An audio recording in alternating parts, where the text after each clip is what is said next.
Mr. Chairman, today we're holding a legislative hearing on a bill to mandate approval of TransCanada's tar sands pipeline Keystone XL.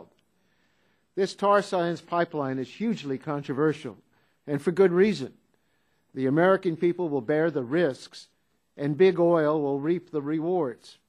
With this pipeline, we get more carbon pollution, more dangerous oil spills, land seizures by a foreign country, and higher oil prices in the Midwest. Big oil gets the ability to extract more profits from the Midwest, a conduit for exporting tar sands products to China, and the green light to exploit the tar sands at maximum speed regardless of the consequences. President Obama listened to differing views of American citizens and made a responsible decision. He would not approve the pipeline through the ecologically fragile Sandhills area of Nebraska, but the State Department would consider an alternative route. Nebraska is taking the time to find a route that is acceptable, and the President is making sure that he has all the information he needs to make the right decision. This bill takes the opposite approach. It gives the pipeline an unprecedented regulatory earmark.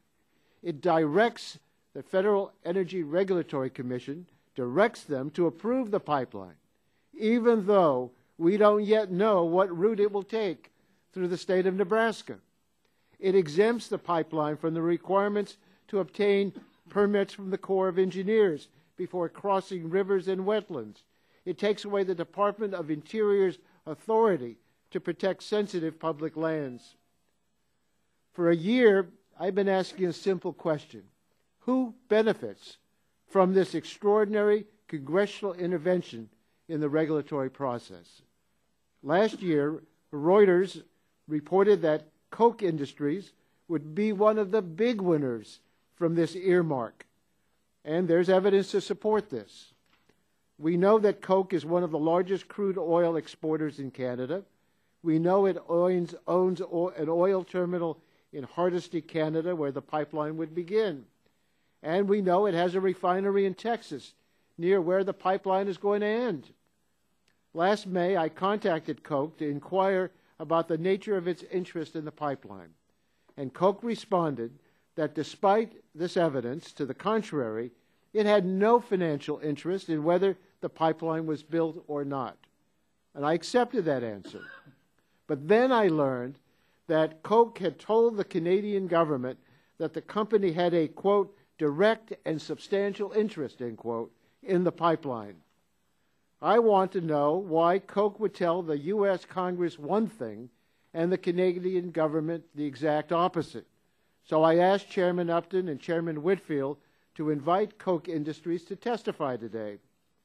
Well, they refused, and Koch refused to appear without an invitation from the chairman.